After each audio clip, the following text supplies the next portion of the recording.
si Pearl, 26 years old. May asawa. 2 years ago, nag-resign ako sa trabaho para alagaan ang baby namin. Mula noon, yung asawa ko na ang sumasagot sa lahat ng gastusin sa bahay. Noon pa man alam kong babaero na ang asawa kong si Anton. Ilang beses ko na rin siyang nahuli na nakikipag-chat sa kung sino-sinong babae. Pero patay mali siya lang ako. Ayoko kasing masira yung binuo naming pamilya. Ayokong lumaki yung anak ko na walang tatay. Pero nagbago ang lahat nang may mabasa ako sa messenger niya. Naliligo ang asawa ko noon. Tapos, tumunog ang notification sa cellphone niya. Nag-message pala yung office mate niyang si Lorenzo. Hindi ko na sana papansinin.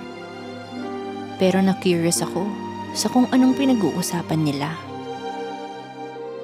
Pagbukas ko ng cellphone niya, bumungad agad ang message ni Lorenzo. Miss ko na rin yan. Nagsalubong ang mga kilay ko at napaisip kung ano kaya ang tinutukoy niya. Nag-scroll ako paitaas sa conversation nila. At gulat na gulat ako sa mga nakita ko. Mga pictures ng asawa ko. Hubad.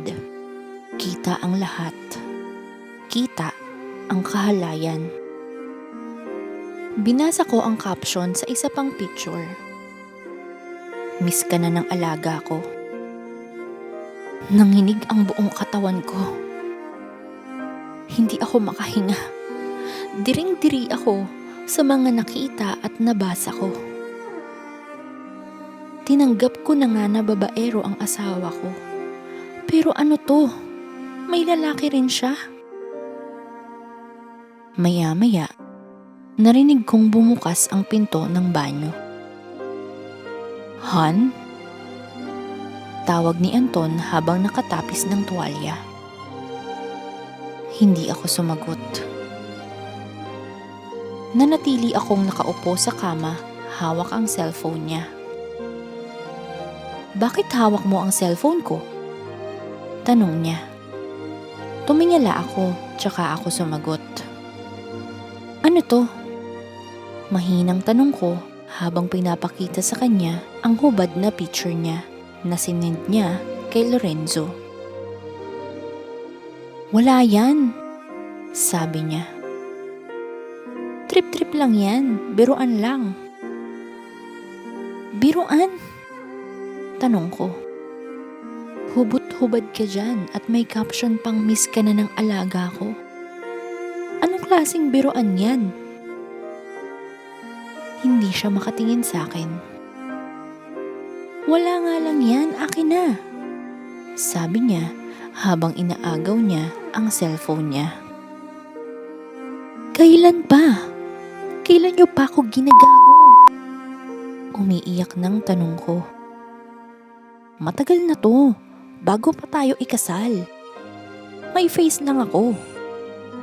Pag-amin niya. Face? Ulit ko. Bakla ka ba? Tang-ina, may anak na tayo. Galit na sabi ko. Bisexual ako. Nag-aalangang pag-amin niya. Sinubukan ko namang pigilan pero minsan bumabalik. Bumabalik? Napailing ako. Ilang beses na kitang pinatawad sa mga pambababae mo. Ina, tinanggap ko lahat para sa pamilya natin. Pero ito, nakakadiri ka. Galit na sabi ko. Lumapit siya at hahawakan sana ang kamay ko. Pero umiwas ako. Please, Han, sabi niya. Huwag mong sirain ang pamilya natin. Natawa ako. Ako pa ngayon yung sumisira? Ako ba yung naghubad at bumuka ka? Ako ba? Ako ba yung hindi nakontento? I'm sorry, Han. Umiiyak na sabi niya. Pangako, titigilan ko na. Hindi ko kayang mawala kayo ng anak natin. Pagmamakaawa niya. Pagkatapos ng insidenteng yun, nag-iba na lahat. Pinatawad ko siya, pero hindi na rin gaya ng dati ang pakikitungo ko sa kanya. Sa totoo lang, gustong gusto ko na siyang iwan. Gusto kong kunin ang anak ko at umalis. Pero paano kami mabubuhay? Wala akong trabaho. At siya lahat ang gumagastos para sa amin. Minsan, habang pinapanood kong matulog ang baby namin, napapaisip ako.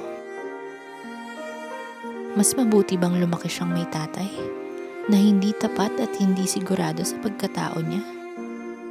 O mas maiging lumaki siya na may nanay na may respeto sa sarili? Sa ngayon, hindi ko pa alam ang sagot. Pero sana balang araw, magkaroon na ako ng lakas ng loob na lumayo. At sana, sa panahong yun, magawa ko ng panindigan ang desisyon ko.